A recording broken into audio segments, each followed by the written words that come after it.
My name's Sherry, and life's been kicking me hard these days. Just 6 months ago, I walked out of what was supposed to be my forever love story. Add to that, my grandma's losing herself to dementia, and it feels like the walls are closing in on me. I was at my job at the local library, trying to focus on reshelving books, but my mind was miles away with Grandma. That's when my best friend, Jess, walked in, her face all scrunched up with worry the way it does when she's about to give me a piece of her mind.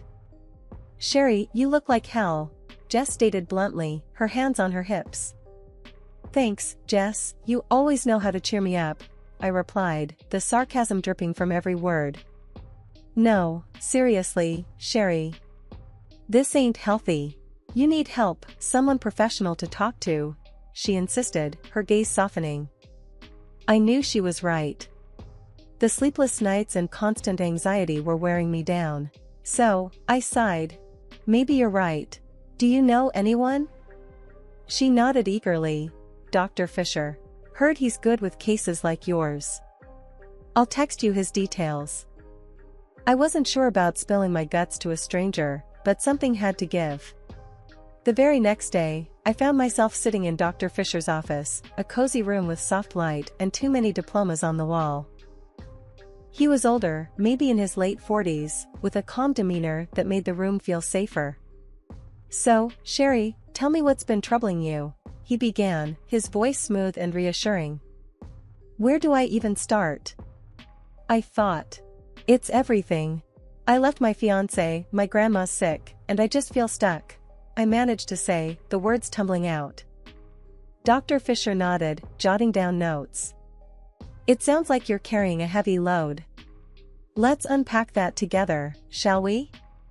As the sessions went on, I found myself telling him things I hadn't even admitted to myself. He never judged, just listened and offered the occasional, or, "I see." It was like unclogging years of pent-up fear and sadness. One particular day, I left his office feeling lighter than I had in months. The sun was setting, casting a warm glow on the world. I actually smiled, feeling a flicker of hope. That night, at my small apartment, as I was heating up some canned soup, my phone buzzed. It was a message from Dr. Fisher, something about a follow-up appointment. I stared at the screen for a long moment.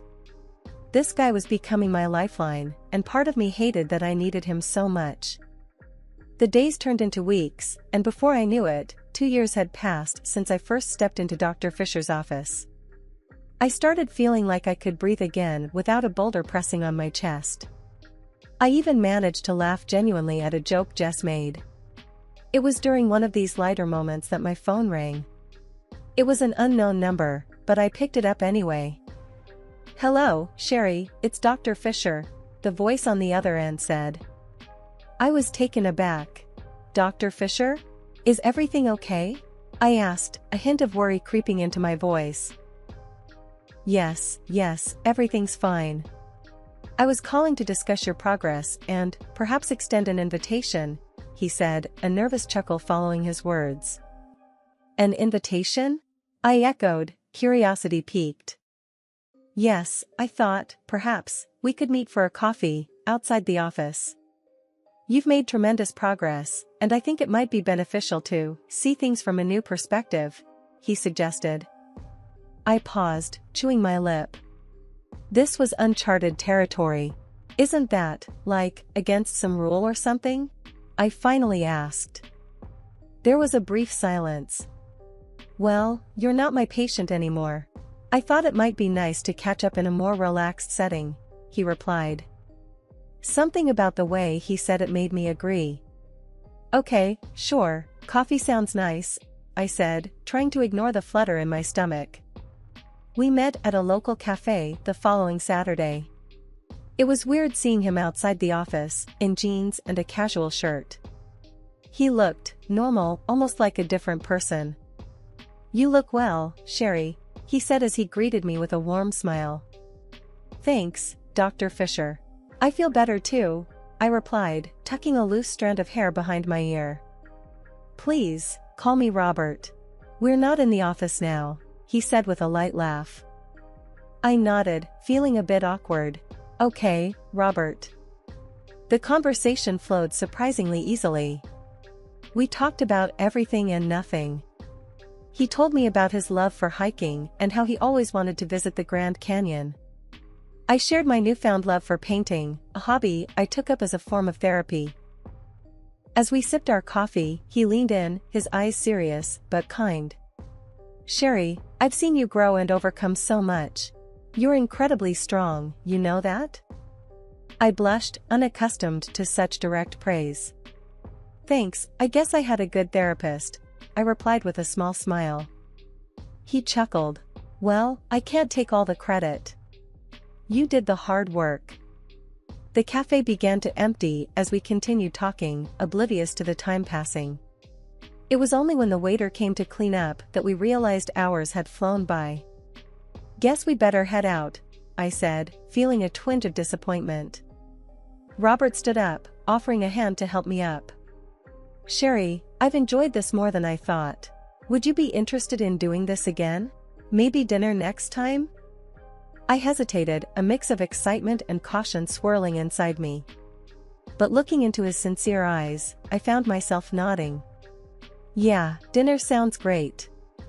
The initial charm of our dinners and casual meetups quickly turned into a full-blown romance. Before I knew it, Robert and I were inseparable. He was attentive, caring, and always there to lend a hand, especially with Grandma's situation. I thought I'd hit the jackpot, that my life was finally taking a turn for the better. But after the wedding, the man I married started to change, or maybe his true colors began to show. It started subtly.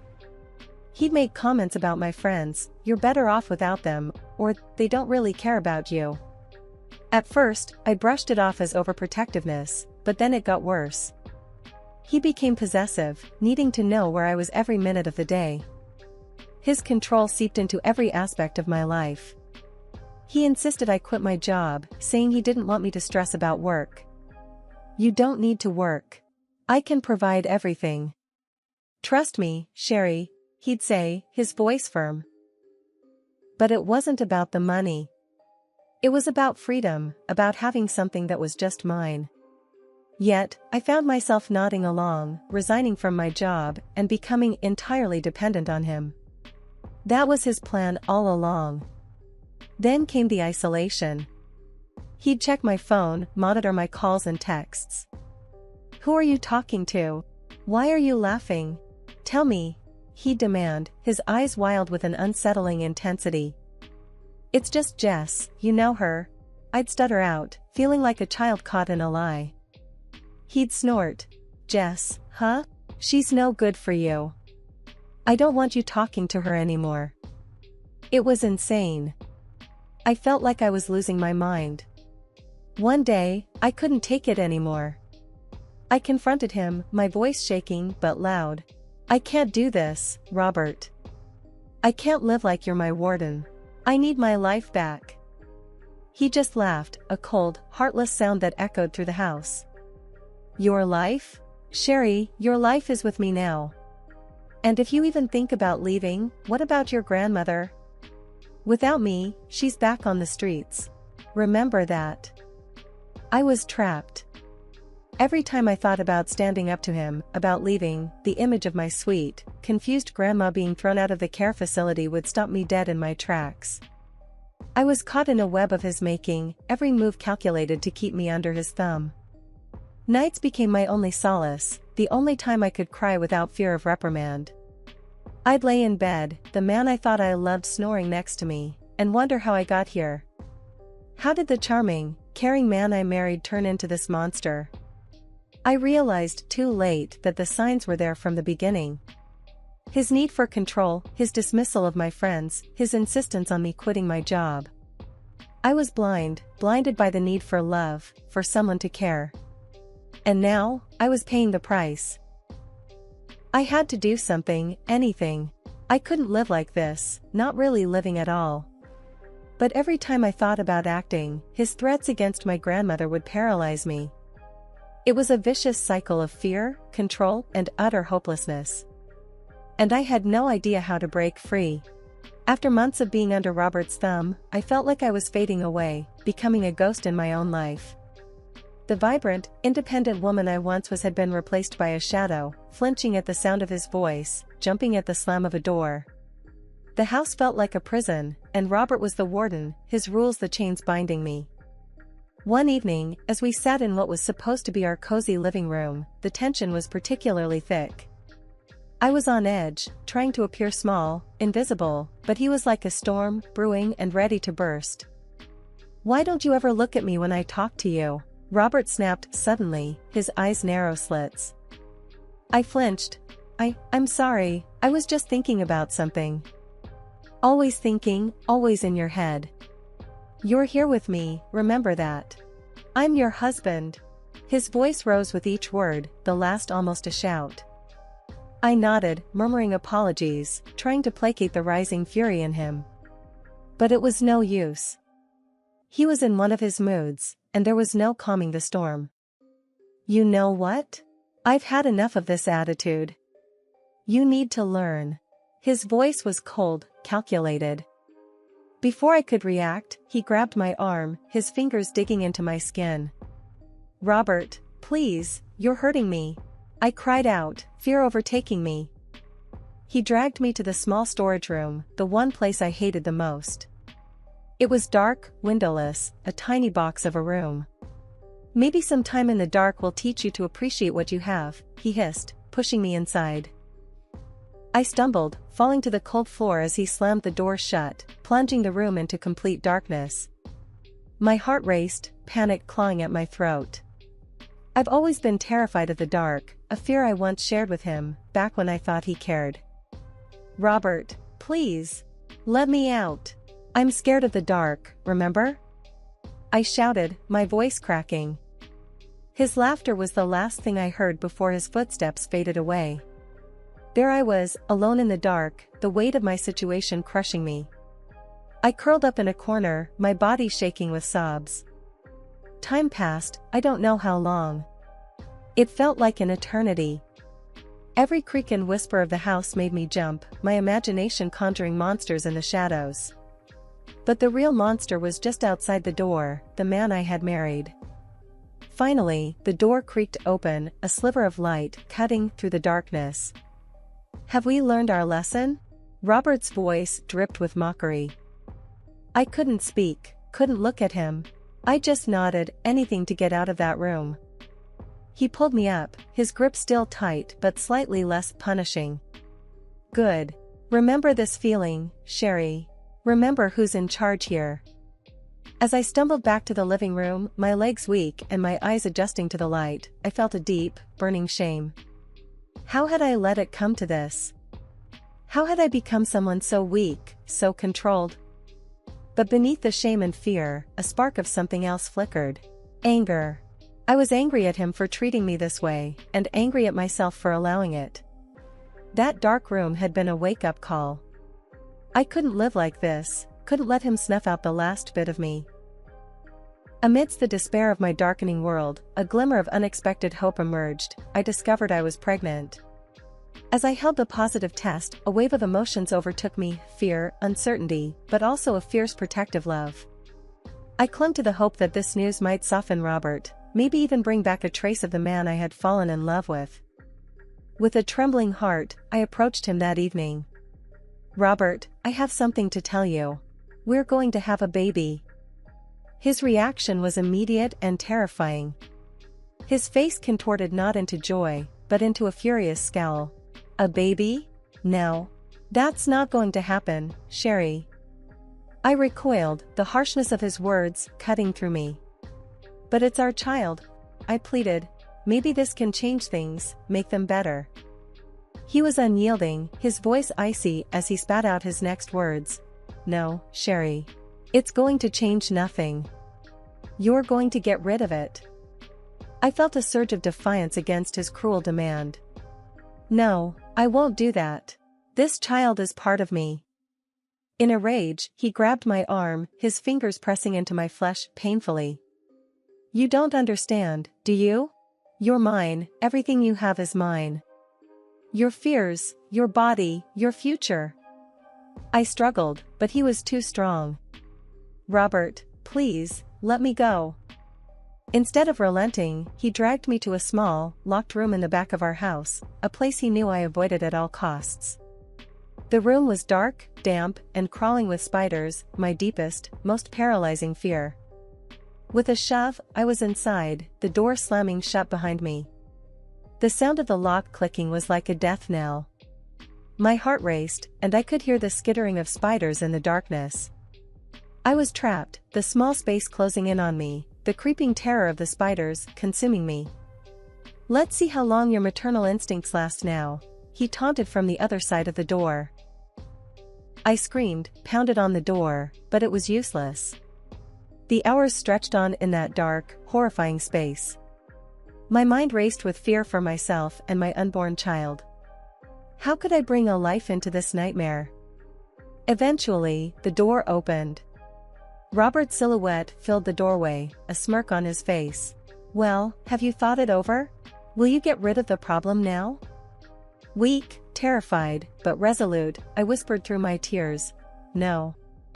That defiance cost me dearly.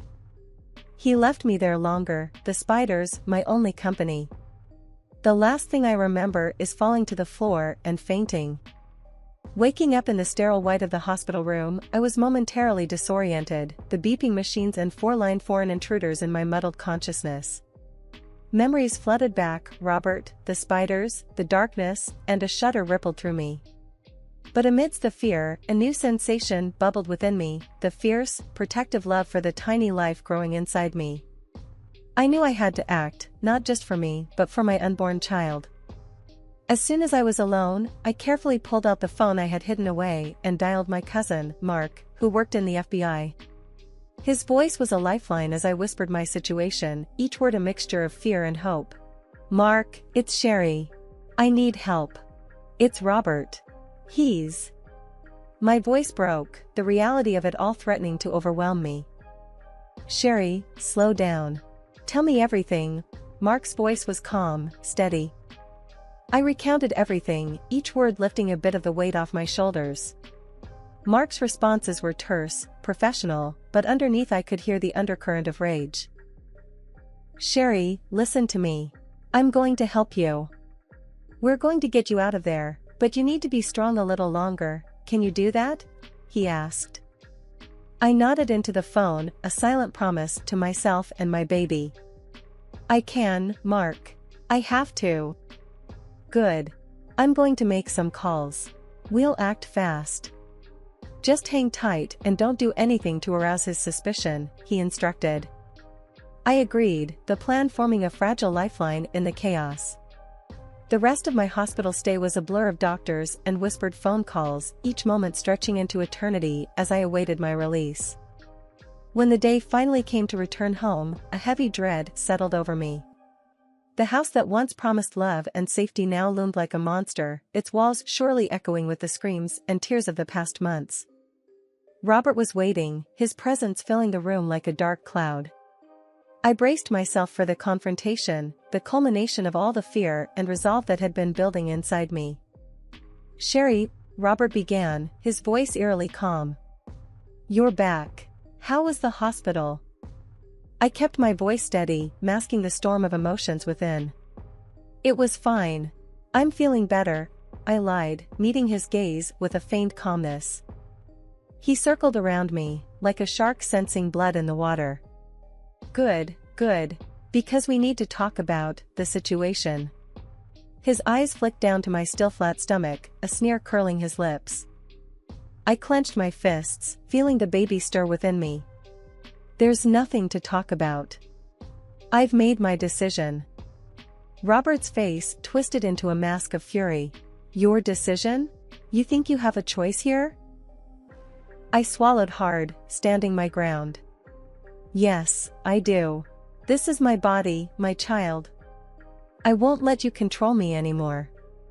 His laugh was cold, devoid of any real humor. "Oh, Sherry, you never learn, do you?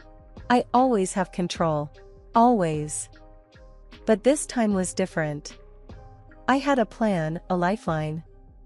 I just needed to bide my time, play along until I could make my escape. "I'm tired, Robert. I'm going to bed. I said, turning to leave the room. He grabbed my arm, his grip like iron. "You're not going anywhere until we settle this." That's when the front door burst open, the sound echoing like a gunshot through the house. Police officers streamed in, their badges glinting, their faces set in grim determination. "Robert Fisher, you're under arrest for the abuse and unlawful imprisonment of Sherry Fisher," one of the officers announced, his voice cutting through the tension like a knife. Robert's face went white, his grip on my arm loosening in shock. "This is ridiculous. She's my wife, she's lying." But I wasn't alone this time. Mark strode in behind the officers, his face a mask of brotherly fury. "No, Robert. You're the liar. We have everything. The recordings, the testimonies. It's over." Robert's eyes darted around, looking for an escape, but there was none. The officers handcuffed him, reading his rights as he continued to splutter denials and threats. As they led him away, his eyes met mine one last time, a mixture of disbelief and rage. But I didn't cower this time. I met his gaze squarely, the fear inside me replaced by a burning sense of justice. After the chaos had died down, Mark came over to me, his expression softening. "Sherry, are you okay?" I nodded, feeling the tears well up. "Yes, I think so. Thank you, Mark. Thank you for everything." He hugged me tightly, a protective brotherly embrace. "Always, Sherry. Always." The house felt eerily quiet after they left, the shadow of Robert's presence still lingering in the corners. But as I sat there, alone yet free, I felt a sense of peace I hadn't known in years. The confrontation had been terrifying, but it was the first step towards a new life for me and my child. The world seemed brighter, the air fresher, as I stepped into my new life. The chains of fear and control were finally broken, leaving behind a path paved with hope and the promise of a new beginning. With Robert now facing the consequences of his actions, I could finally breathe, finally plan for the future I wanted for me and my baby. I moved back into my old apartment, the familiar walls a welcome embrace. It needed a bit of work, a touch of paint here, a new picture there, but it was mine. As I unpacked a box of old photos and trinkets, a knock came at the door. Opening it, I found Jess, her face breaking into a wide grin. "Sherry! Look at you, free and radiant as ever." I laughed, the sound light and genuine. "Jess, come in. I've missed you." We sat down, surrounded by half-unpacked boxes, a pot of coffee between us. "So, what's the plan now?" Jess asked, her eyes shining with excitement. I took a deep breath, feeling the weight of her question. "First, I'm going back to work. I need to find my feet again, you know? And then, well, then I'll focus on being the best mom I can be." Jess reached over, squeezing my hand. "You're going to be amazing, Sherry. And hey, if you need anything, you know I'm here, right?" I nodded, the lump in my throat making it hard to speak. "I know, Jess. Thank you." As days turned into weeks, I found a rhythm to my new life. I returned to the library, the books and quiet a comforting presence. My co-workers welcomed me back with open arms, their support a constant reminder that I wasn't alone.